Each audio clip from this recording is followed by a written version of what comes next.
Welcome to our series, Elevating Stories of Climate Equity. In this episode, the theme is Elevating Voices, the Next Generation. I'm Sylvia Ewing, and I'm happy to welcome my guest host, Yami Newell from Elevate.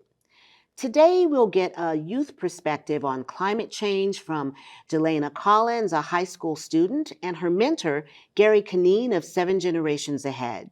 We will also take a look at Build Back Better and its impact on Illinois policy with guest Brian Gill from the Illinois Environmental Council. And finally, we have Amrit Such and William Higgs from our community resource team, and they'll share tips on weatherization. But first, we've heard young activists say, if we're the future, why don't you let us lead you into it? Well, our next guests are doing just that at the Citizens Utility Board and the Illinois Environmental Council.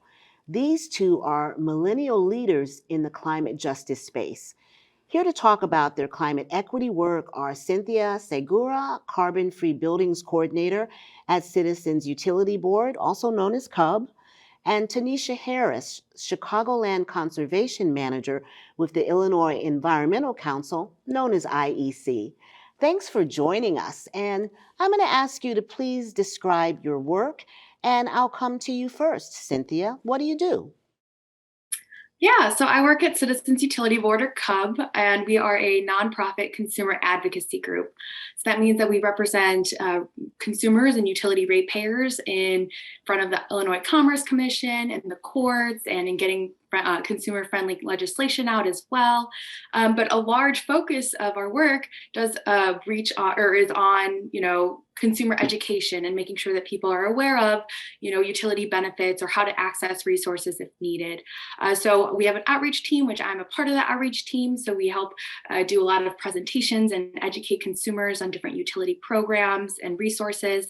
And then we also have a hotline that runs during business hours where people can actually call if they have any sort of utility related issue or need help getting connected to resources as well. So a lot of we are a utility watchdog. We do work in utility oversight, but a large focus of our work is on consumer education and plugging people into resources. Well, thank you, and thanks for joining us. Tanisha, the same question for you. Describe your work. Well, first, I hate to burst your bubble, Sylvia, but I'm a Gen Zer. I've infiltrated you guys. I know. Well, correct me. I stand corrected. You're still younger than a baby boomer, so keep it rolling. Yes, so I work for the Illinois Environmental Council. We've been around since 1975, and we represent the environmental community in front of Springfield. If you need help with legislation, policy, or advocacy work, IEC is personally one of the best places to go to. We have 5 issue areas: water, agriculture, endangered species, energy, and conservation, which is the team that I work on as the Chicagoland Conservation Manager.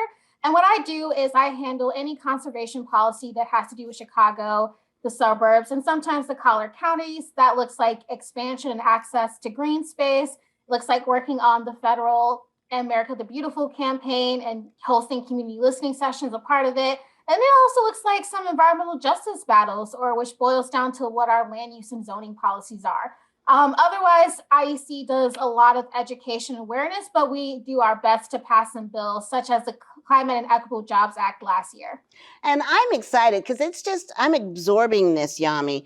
Gen Z is different than Gen X. So you're really the next generation. We love to be cutting edge here. So thank you. Thank you for making that correction.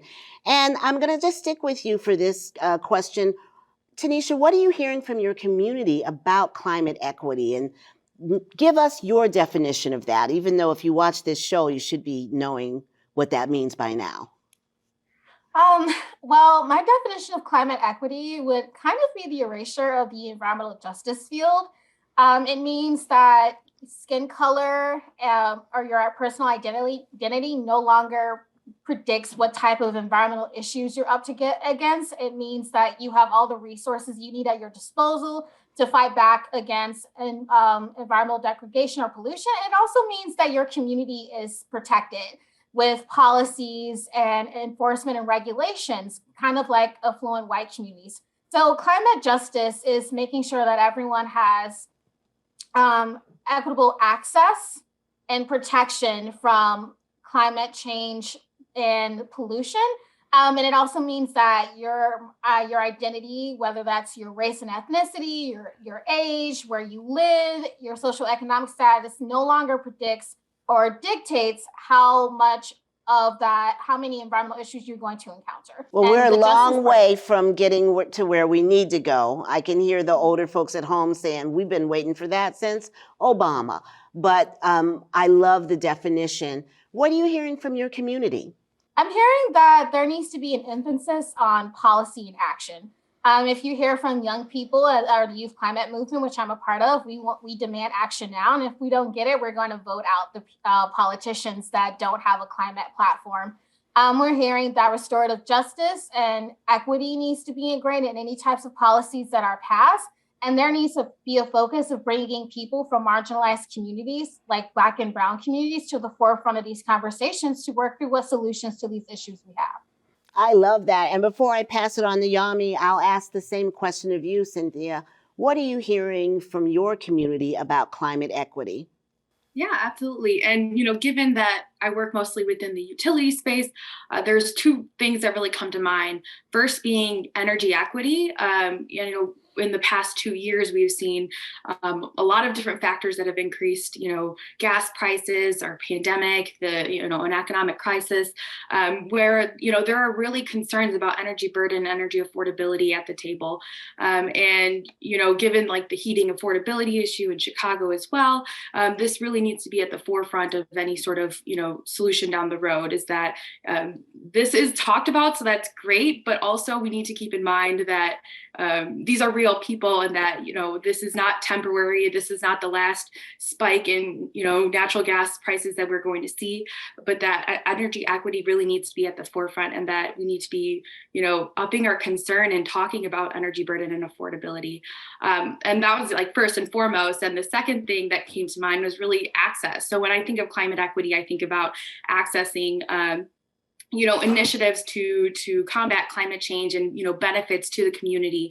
And one question I always get a lot is, how do I access benefits of solar? How do I go solar? What are some of the rebates or incentives or credits that can help me out?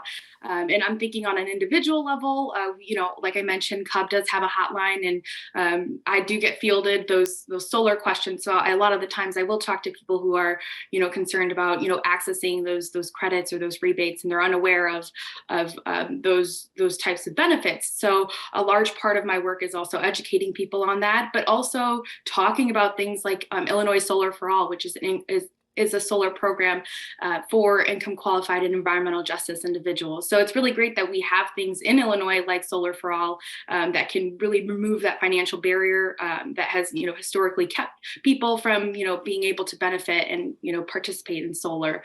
So yeah, those are the two things that came to mind with that question. And I will just say, by way of full disclosure, Elevate is an administrator of Illinois Solar for All, different part of Elevate, but just want to share that. Yami? Thank you, Sylvia, and thank you, Cynthia and Tanisha. Thanks for joining us tonight. I have a question about how the pandemic has impacted the work that you do. And Tanisha, why don't we start with you? Yeah, so for a short time, actually, no, not a short time, when I was a part of the Illinois Clean Jobs Coalition, a lot of our partners were doing mutual aid relief, Elevate being one. And so we were seeing things like policy directors and CEOs and presidents going out and making sure that people can get their groceries, that how to handle the COVID-19 pandemic is translated into Spanish and other languages for communities to know what they can do. And that continued on. And I especially saw it with some of our environmental justice organizations, that while other organizations had ceased doing mutual aid or wasn't at the forefront of their work, and they could somewhat return to business as usual, our environmental justice partners, because they were in the communities that were hit the heaviest and hardest by COVID-19, they were the ones that were continuing doing mutual aid, in which they were sometimes offline and much longer than some of our other partners. I know IEC really paid attention to what was going on with the pandemic and how to support the staff. Personally, I just experienced burnout faster than usual, and I had to take a step back from some of the activism that I do outside of my hat as an IEC employee, because I had to take care of myself. I had to take care of some of my family members. And I saw that I wasn't able to be as present with the youth activism community as I had hoped. And I'm slowly transitioning back into it. But the pandemic was pretty hard on everyone. Yeah, you're absolutely right, Tanisha, and thank you for that insight and for sharing. Cynthia, how would you answer the same question? I know at Elevate, we are involved in community engagement and energy education in similar ways as Cub, and we had to pivot a lot of our work when the pandemic hit. We weren't able to meet with people in person. We weren't able to do as many tabling events and things like that. So, could you talk a little bit about how the pandemic has impacted the way you do your work? Yeah, absolutely, absolutely. And like you said, given that, doing work and outreach involves with, community engagement, and a lot of that engagement, in the past and historically has been in person. So it did require a lot of pivoting. I would say that, I actually joined Cub during the pandemic, so I can't speak too much to my own experience within that pivot, but I know that, it was a lot of adjusting. So, past events where we would drive all over the state and give presentations, now we're doing them via Zoom, or, we are working kind of in a hybrid state right now, meaning that, occasionally we do get events that are in person, within either, tabling events or presentations. So it's just a matter of making sure everyone is safe during all of those. So it is nice that we're still able to do some in-person events, but for the most part, it has mostly been on Zoom for the past, year or so, or 2 years. So it's been a lot of, pivoting and making sure that, I'm not boring people and talking to people for an hour, but rather maybe we break it up and we have a question, or maybe we do, questions throughout the presentation for like more engagement. So it's more of a matter of, kind of resonating with that Zoom fatigue that people are having, and kind of trying to work around that and give people some more variety in, their Zoom life. Thank you so much. This next question is for Tanisha. How does your lived experience as a young Black woman impact your work? So, my lived experience is my work, and it's what led me to the environmental justice movement and the youth climate movement, even before I had the terminology for it. I like to tell this story that when I started high school, I was around a bunch of people who said that they interacted with nature through recreation. So, they would go to state parks, hiking, snorkeling, scuba diving, or rock climbing. And I had a tree in my yard that I would play with outside with my friends. And as I began to learn the differences between our stories about how we interact with nature, I realized how drastically different that access was. And then how the issues that are local to on a global scale impact people that look like me, people from my community, which was a community of South Shore, predominantly Black, predominantly low income, very differently. And so while I'm having these conversations, I'm like, hey, how come I am the only one with my skin color, with my experience, with my background, talking about these issues and also talking about solutions? And so I kind of go through spaces, often being the only person of color, not just the only Black person, but sometimes having to represent all minorities. And I work to make those spaces more inclusive and diverse, because we're not a monolith. I can't speak for everyone, and nor should I have to, nor do I want to. But I also know that I am using my platform to speak for my community, because oftentimes my community isn't present. I don't think that's the way it should be going forward. And I know that I love that the youth climate movement is more equitable than its predecessor, but I still don't think we're there yet to make it so, I'm not, when I walk into a space, I should be able to expect that it's going to be diverse and welcoming. Absolutely. I'm going to hand it over to Sylvia. Well, thank you. We're learning so much. I love how Tanisha centered self-care and wellness, which is an important thing, particularly with our lived experience, and infiltrated as a Gen Zer. I'm going to remember that as well. We've got young people leading us. Cynthia, I'd love to hear from you how climate change relates to energy burden and energy affordability. Yeah, absolutely. There's a lot to unpack. And it really amazed me that when I started my job here at Cub, how interconnected climate equity and renewable energy is with, consumer protections and affordability. So energy burden is the percentage of household income that's spent on a home energy costs. And so low-income communities and low-income households actually have a higher energy burden than, higher income households. This means that, given extreme weather events or, the climate gets colder, that gives them, it threatens their ability to maintain a safe and healthy home. Then we talk about risks like, when it's really, really cold out and someone's furnace isn't working, then, people are going to resort to using space heaters or, possibly, using your oven, which I have to say is a fire hazard that is not recommended at all. Do not do that. But that's the reality. And then also on the flip side, it really threatens, households' ability to cool their home in the summer, which we know is a health and safety hazard as well. Given climate change and extreme weather events and, more sporadic, whether we're having a colder winter or a hotter summer, this is really going to impact individuals' homes and their ability to maintain a safe, healthy, and comfortable home. So it is definitely something that needs to be at the forefront of, addressing those issues.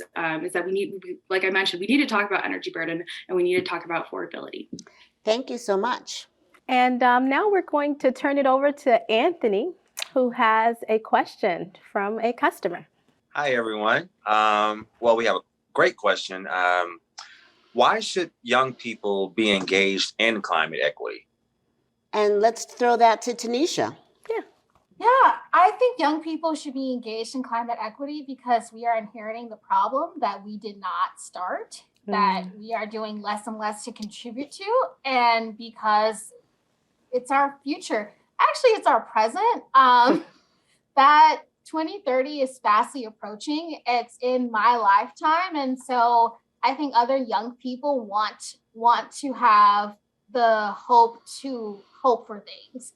There's a sense of dread and emptiness and fear over dreaming about what your future looks like because of the climate crisis. And I think young people caring about it and taking action is taking that future back and taking control over what is happening around us and saying that we can rise up, we can fight for what we want, and we can see the change that we want to see in the world. And that's why young people should get involved because no one else is going to do it. Well, I'm going to let you speak for both of you in this case. Thank you so much for that detailed answer. And thank you to our question coordinator, Anthony Powell.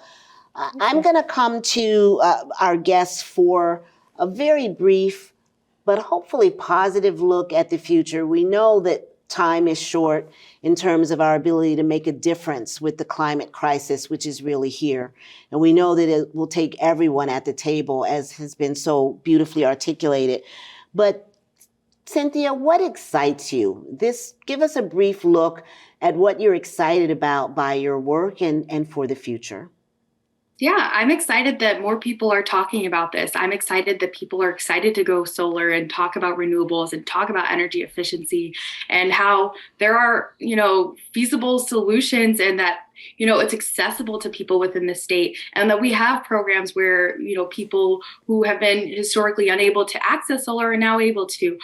So I'm excited for these programs to develop. I'm excited to do outreach on these programs and educate more people about these programs and for people to get more excited about their own solar and their own energy efficiency and that maybe in hopes that they're so excited that they go and talk to their friends and families about it as well. I'll leave it at that. Thank you, Cynthia. And Tanisha, for you, the same question.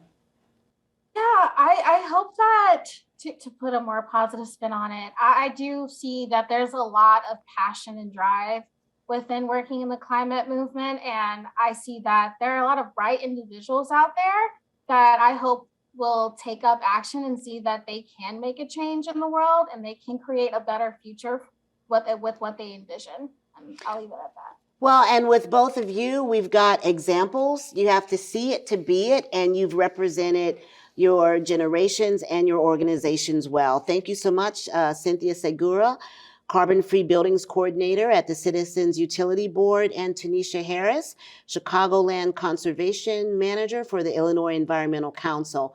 And thank you, my guest host, Yami. We'll see you back in our final segment. Everyone else, we'll be right back.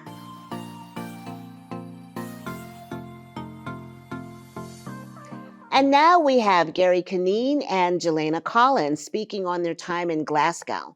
Welcome back, Gary, and thanks for joining us, Jelena. I want to let you know that Gary is the CEO and founder and director of Seven Generations Ahead, and Jelena is a student at Oak Park River Forest High School. So glad that you're here. Gary, what drives you to be a champion for young people? I like to think of you as a fellow traveler, as an advocate for youth and learning and growing from them. But what makes you do it? I think probably early on, raised by a single mom with a sixth grade education, I was kind of out there on my own a lot. And as I began to grow into my professional life, I did things like counsel youth offenders in a youth prison. I was a high school teacher and basketball coach, and I always found a way to put myself around youth. And I became really inspired by youth. But regarding the climate crisis, the real impetus is that our youth are the ones that are going to be experiencing the greatest impact currently and in the future. And so I almost feel like it's a responsibility of mine and all of ours to help to equip them to be able to advocate for their futures and advocate for climate solutions. Well, thank you so much for that. And Jelena, I apologize to young people because I feel that my generation, baby boomers in particular, we had so much fun and we didn't take our responsibilities as seriously as we should. And I think that's why we find ourselves in the climate crisis today. So apologies. Sorry, I'm sorry. But It's okay. We've learned. well, thank you. You've learned, and we had so much fun, but we're trying to be more responsible. But what does it mean to you to have Gary as a mentor? And thank you for accepting my apologies for all boomers everywhere. Oh gosh, that's a really sweeping apology. Um, I love having Gary as a mentor. I think he's the best mentor I could have asked for. He's incredibly selfless. He's very willing to give up like opportunities and the spotlights to give them over to younger people, which I think is something that I haven't necessarily experienced before. And so it means that working with Gary has provided me with so many unique opportunities that I wouldn't have gotten otherwise. He's let me, I don't know, lead like village board discussions, and he was the one who allowed me to go to the UN climate conference, obviously. Um, so there's no way I would have made it so far into the world of environmentalism without him. So he's definitely the reason why I'm here. Well, that is outstanding. Gary, you're doing what I call being a door opener, not a gatekeeper. How did the opportunity to attend the climate summit develop? First, we realized that we had to create some sort of a program that would allow youth to rise up and shine and have the opportunities that Jelena just spoke to.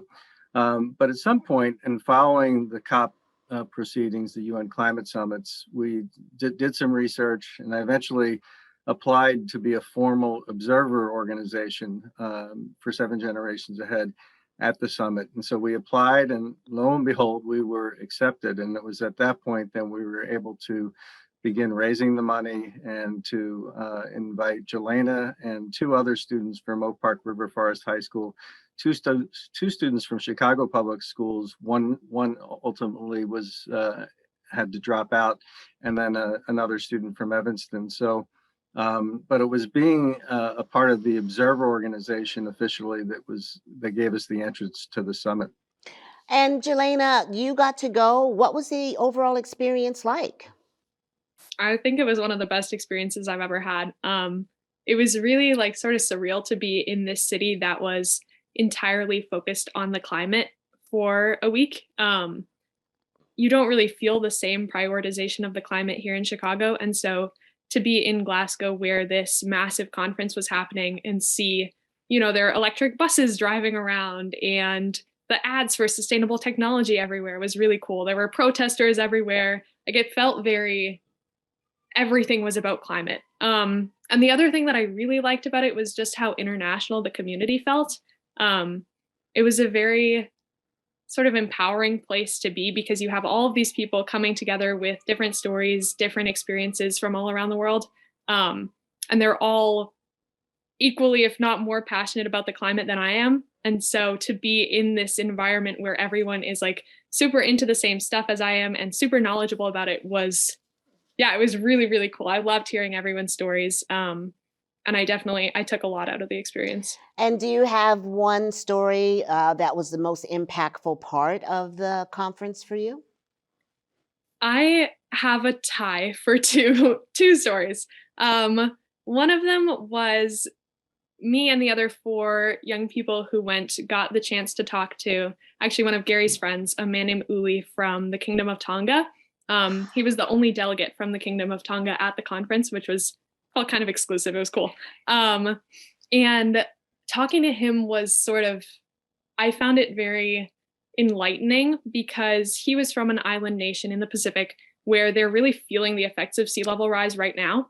And I think coming from the Midwest, where we can't necessarily recognize or feel the real effects of climate change happening to us right now, it was something that I hadn't heard before to hear about this guy who, his family and his friends, their homes are being threatened by flooding. And so it put like a new perspective on things for me, I think, to talk to this guy who is, feeling the effects of climate change right now and working so strongly to mitigate them and adapt his entire nation, which is also really impressive. So I found that to be very inspiring. And also kind of just, it reminded me of the direness of this situation because there are people who are suffering right now.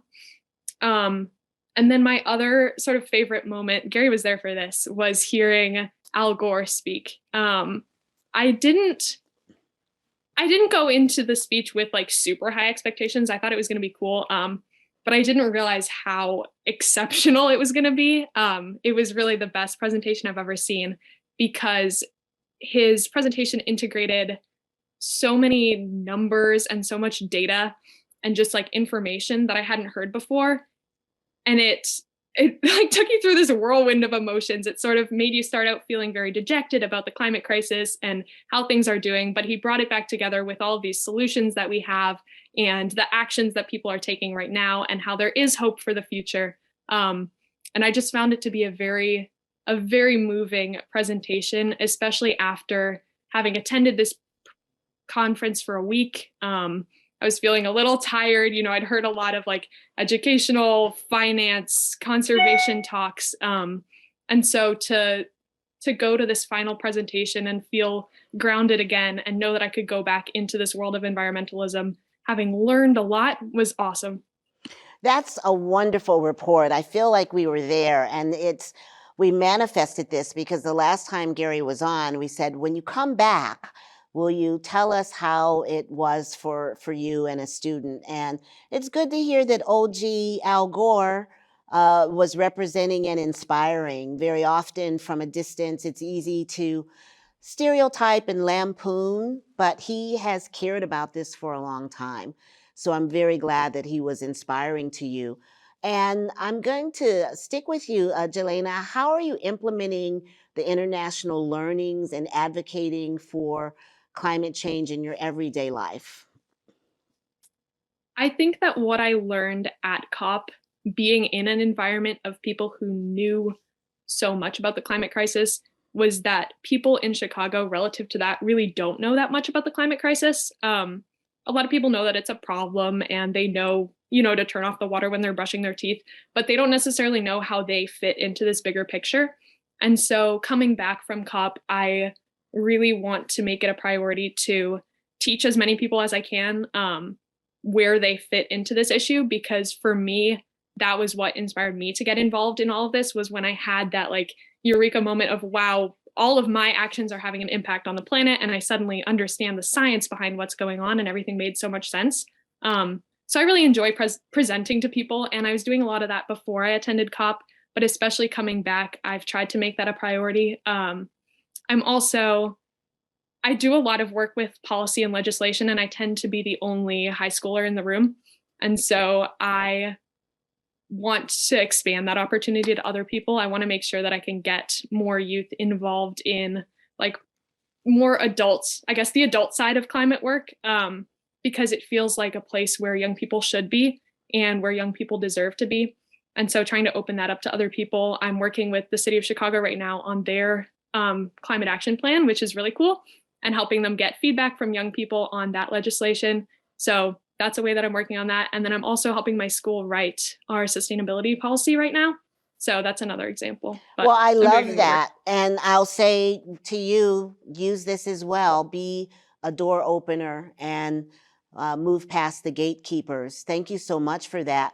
I want to ask each of you before we close how the pandemic has impacted your work, because that has been a big reality as much as connecting the dots between the true indicators of climate change that we see with flooding, extreme weather, extreme heat. It's here. Chicagoans just don't name it. But let's ask each of you how the pandemic has affected your work. And Gary, I'll go to you. I mean, I think the pandemic has been challenging for everybody, of course, on many different levels.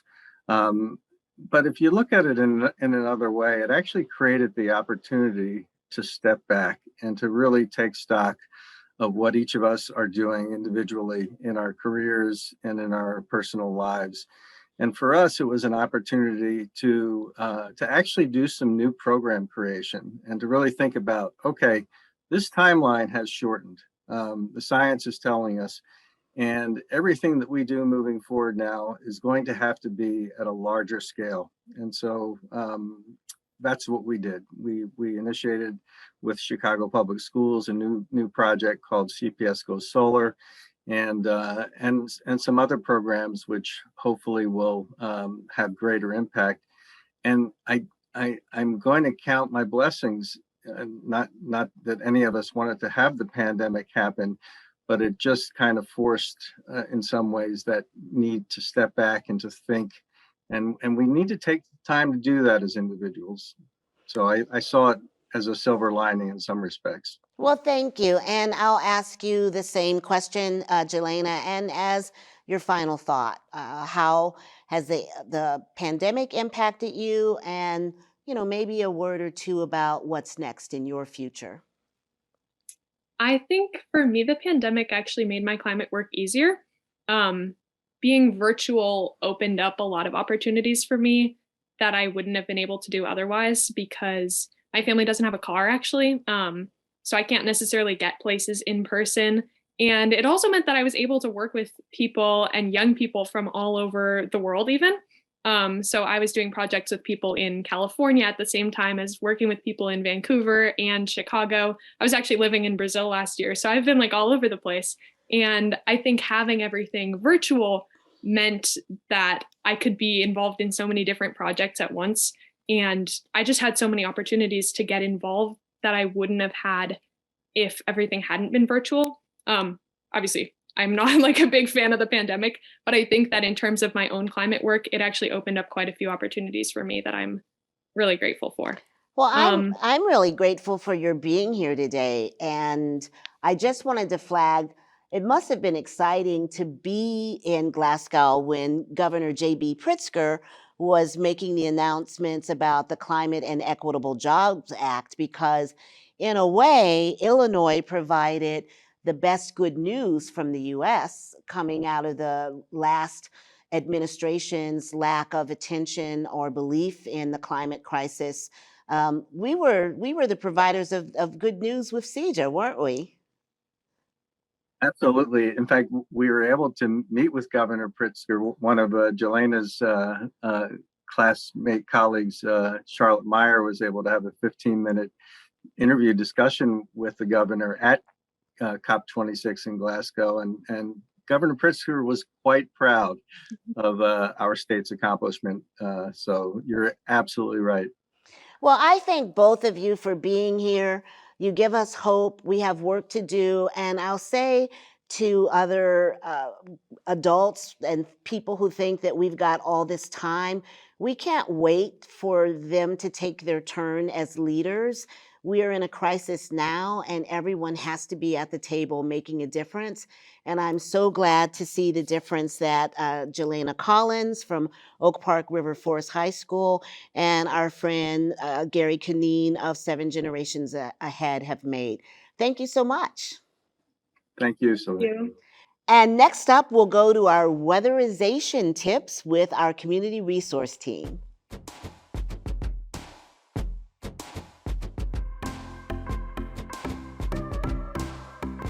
Turning on a light or charging your phone is so simple that you probably don't think about the network of electricity that makes it all work smoothly. This electric grid, made up of a network of power plants and power lines, relied on one-way power delivery technology. The lack of communication resulted in outages that were harder to identify and fix. Today, the grid has undergone a technology evolution, including adding digital communications that give you more choices and ways to save on your electric bill. This is called the smart grid. A central piece of the smart grid is a smart meter that measures electricity use at your home. A smart meter enables two-way communication between your home and the utility company and gives you more control over monitoring and regulating your energy use. The smart grid is able to help people save money on their bills because both the smart grid and smart meters are able to measure electricity usage in hourly intervals. And customers can then participate in demand response programs where they can receive alerts letting them know when to reduce electricity usage, and that way they can receive bill credits. Or they can also join dynamic pricing rates where they're encouraged to shift their usage away from the highest demand times of day to the cheaper off-peak hours, and that can help them save money. So the benefits of the smart grid, customers are able to experience fewer and shorter power outages, and it gives them more accurate and reliable energy readings. Visit elevatenp.org to learn more about the smart grid and its benefits.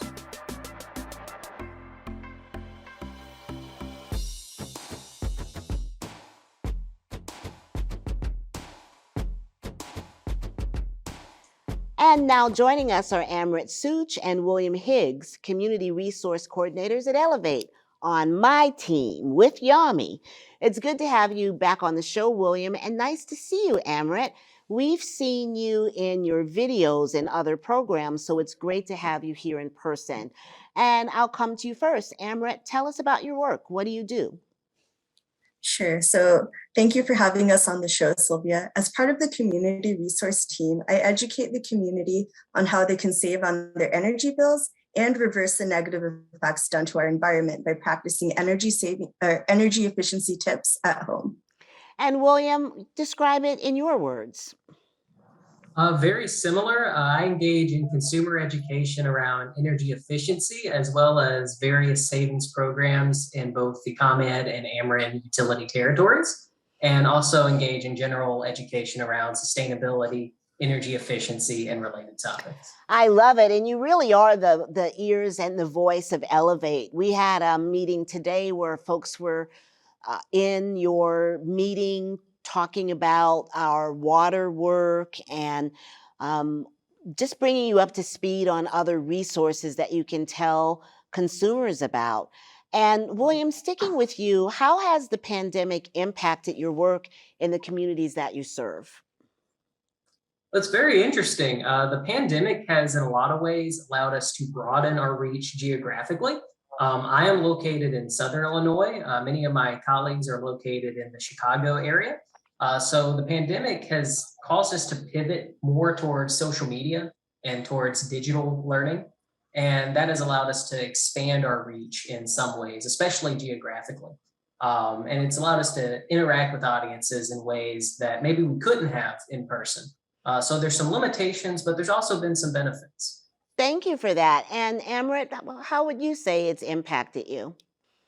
Sure. So I joined Elevate during the pandemic, so I didn't really get to experience the adjustments, but the pandemic does definitely make it hard to have conversations with the community members in person. But luckily, I have a background in digital marketing. So a lot of my work is done through social media videos and blog posts, which I feel is a really great way to reach out to people on a larger scale.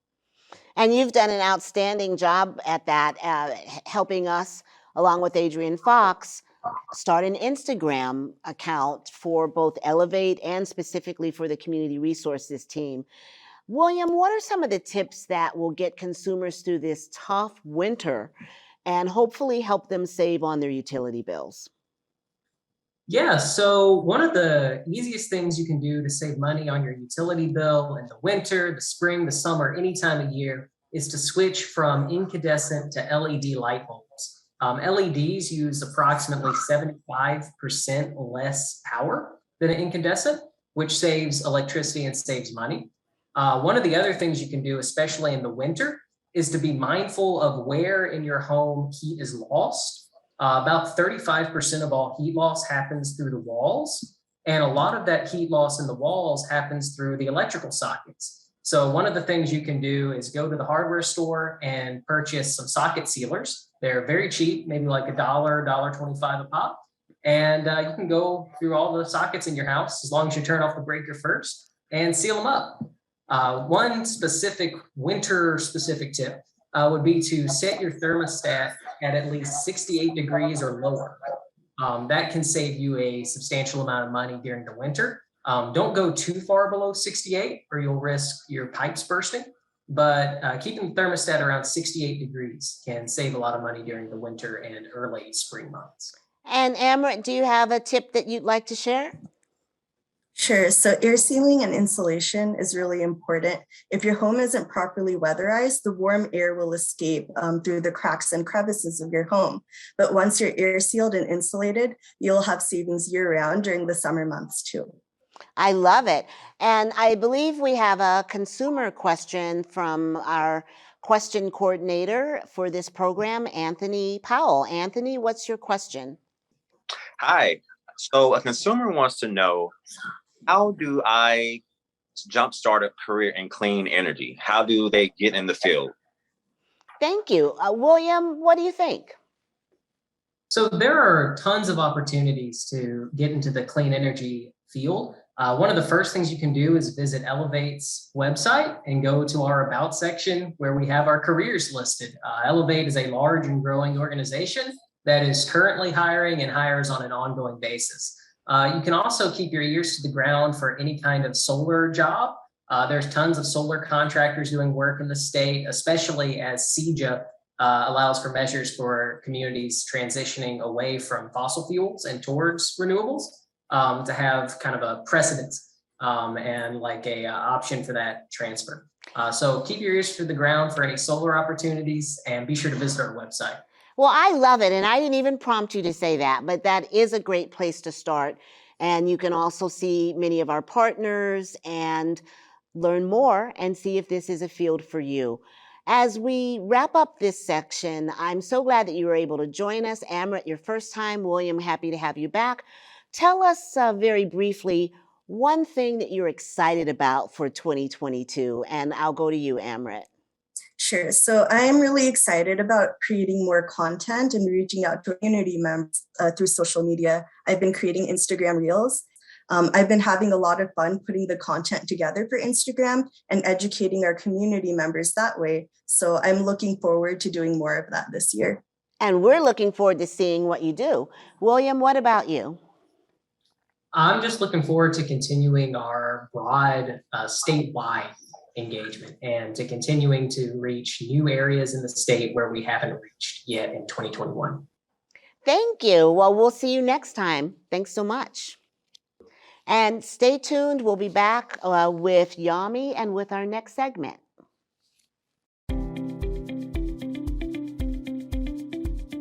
I have the pleasure of managing a phenomenal team of folks throughout the state of Illinois who hit the ground running and do grassroots energy education so that people can learn smart and efficient ways to reduce their energy bills and lower their carbon emissions. They're here to listen, to understand your needs, and to improve our services. If you'd like to connect with Elevate to participate as a community partner, you can contact us on our website or call us using the telephone number below to connect with one of our community outreach coordinators.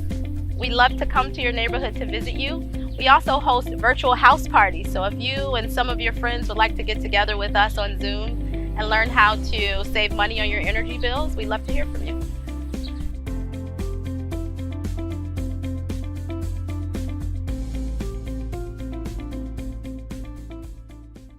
I am so pleased to have Yami back, and she's going to lead the conversation with Brian Gill, Policy Director from the Illinois Environmental Council, our second IEC guest of the evening. And they're going to discuss the urgency and the importance of passing Build Back Better and how it ties into the Illinois Climate and Equitable Jobs Act, or CEJA. Yami? Thank you, Sylvia. Hi, Brian. Thanks for being with us this evening. Thanks so much for having me. No problem. Can you tell us a little bit about your work and why you're joining us tonight?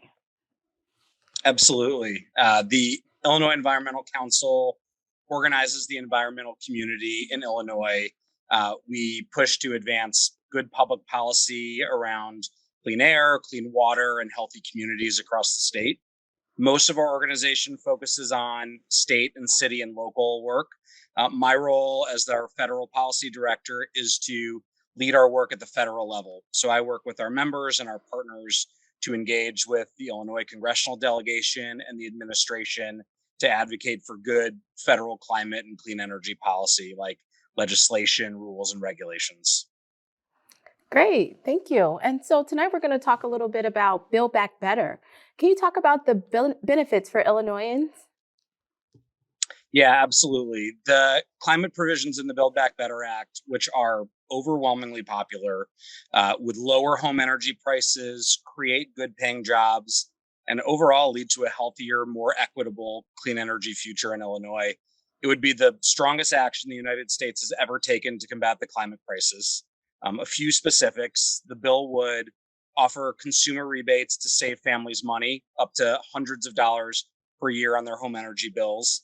It would offer tax credits for electric vehicles to lower the cost of purchasing an electric vehicle by up to $12,500. It can help rural communities tap into clean energy opportunities through grants and loans. It invests in programs in air and water pollution reduction, focused on frontline communities with funding for clean ports and buses and trucks and transit. It provides additional money coming off of the federal infrastructure bill, which passed last year, to replace more lead pipes in Illinois, which Illinois has more lead pipes than any other state in the country.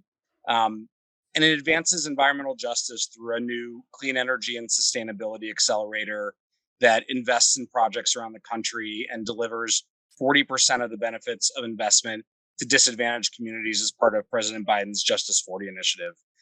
That's just a handful of the provisions. There are a lot of other significant investments in agriculture and urban parks, community capacity building, workforce development, and more. Great, thank you so much for that summary. As we're here in the state, we have been in a pandemic for what seems like forever now. How would you say the pandemic has impacted your work? It's presented a number of challenges, I'm sure in similar ways to other organizations. I found that through policy advocacy, the most impactful way to impact is through relationships and trust that are built over time. So not being able to have face-to-face meetings and in-person events definitely has its impacts. You know, me and the rest of IEC have had to do most of our work virtually, and so everyone's very used to Zoom meetings and phone calls and email. But there's absolutely an impact of that. You know, that being said, I do think the pandemic has offered up some lessons and links to the climate crisis. Listening to scientists and health experts is critical. Both disasters were predicted by scientists and could have at least been mitigated by listening to scientists and health experts earlier on. Both COVID and the dangerous effects of climate change have exposed and exacerbated the fractures in our society, I think hitting hardest the country's most marginalized communities. And really, despite the deadly consequences of both crises, the willingness to take steps supported by science, like wearing masks and getting vaccinated and reducing our use of fossil fuels, has become a matter of political debate, which makes dealing with both crises, much more difficult. Thank you so much for that, Brian and Yami. Brian, what are the differences and similarities between this bill and CEJA? We talk about our Climate and Equitable Jobs Act. It's something that earlier in the program we said was a good news story when Governor Pritzker went to Glasgow. But talk about how they would connect and where they're different. Sure. Yeah, it's absolutely a good news story. The Climate and Equitable Jobs Act, or CEJA, for starters, is of course a state bill that's just for Illinois. The Build Back Better Act is a federal bill that would impact the entire country. The bills would work really well together. CEJA establishes and expands on nation-leading equity programs and diversity initiatives. It creates workforce development hubs and training programs. Similar to Build Back Better, it supports the adoption of electric vehicles and offers rebates and tax incentives there. It accelerates the transition away from fossil fuels and towards renewable energy. One of the more unique aspects is it really includes utility and accountability reform as well, and expands energy efficiency programs to save households money. The framework of CEJA would make use, Build Back Better would make use of CEJA's framework to realize the benefits of both even quicker. That is to say, the sooner we pass Build Back Better, the sooner we can start seeing lower energy bills, more good paying jobs, and environmental improvements for public health that would come with Build Back Better. I love hearing that. I'd like to talk a little bit about the timeline for communities statewide to access the benefits of this bill.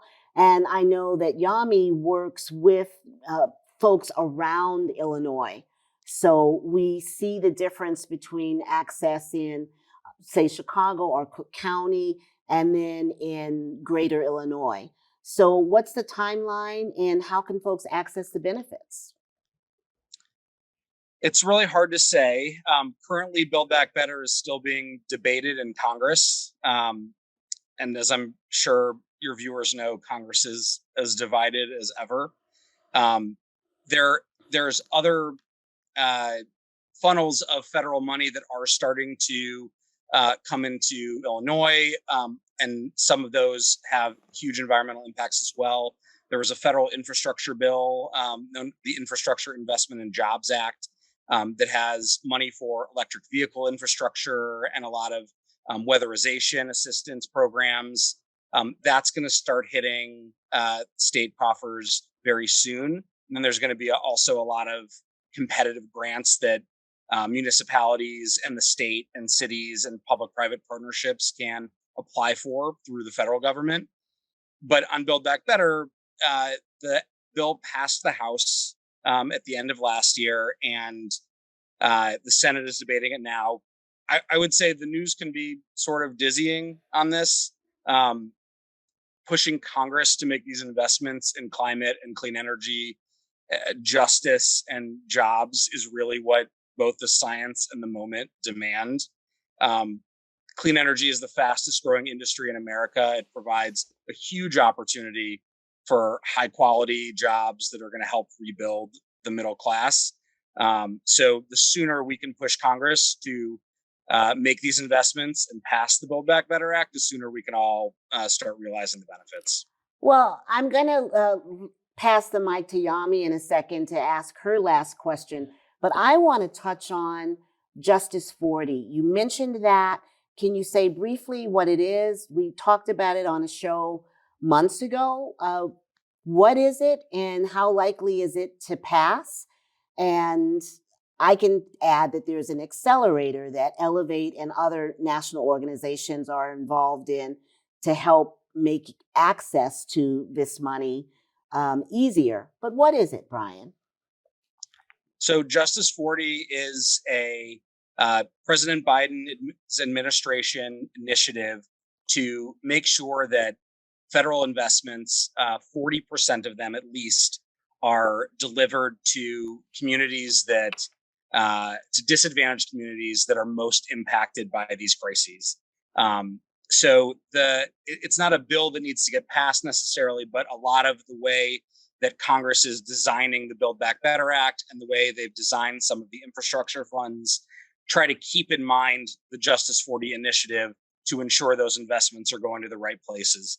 It's brought together a huge government-wide effort, as well as a lot of advocacy groups and nonprofits and companies to kind of rally behind this idea that we need to be making the investments in the right places, that climate justice is environmental justice. It plays such a huge role in combating climate change, and that putting people to work in the right places, keeping pollution out of places that have been most affected are really important. And so it's sort of a full administration-wide initiative to try and make these investments in a more effective and efficient way. Yeah, we'll keep people up on it. It takes a lot of money and time to apply for federal grants, so we're happy to help with technical assistance there. Any last thoughts from my wonderful, outstanding, and did a great job co-host Yami Newell? Well, thank you very much, Sylvia. It was a pleasure hosting with you tonight. I just want to thank our guests. Thank you so much for joining us this evening. We'll have to have you back to do a little deeper dive and tackle on some of these issues. Absolutely. I would love that anytime. Thank you, Brian. IEC, Illinois Environmental Council, one of our great colleagues, peer organizations, and another member of the Illinois Clean Jobs Coalition. And thank you, viewer, for joining us for another episode. It's so important to have the perspective of young people. I'm always trying to grow my replacements. And to that end, I want to thank our guests, Cynthia Seguro from Citizens Utility Board, Tanisha Harris, who reminded me she is Gen Z from the Illinois Environmental Council, Jelena Collins from Oak Park River Forest High School, and her mentor, Gary Kaneen of 7 Generations Ahead. And thank you to our community resource team, to Amrit and to William for joining us this evening. And our last guest, Brian Gill with Illinois Environmental Council. Please continue to be safe. At the time of this recording, COVID is still peaking, and we hope that those numbers will begin to go down because of our safe choices. We'll see you next time. Tell a friend to watch. Thanks.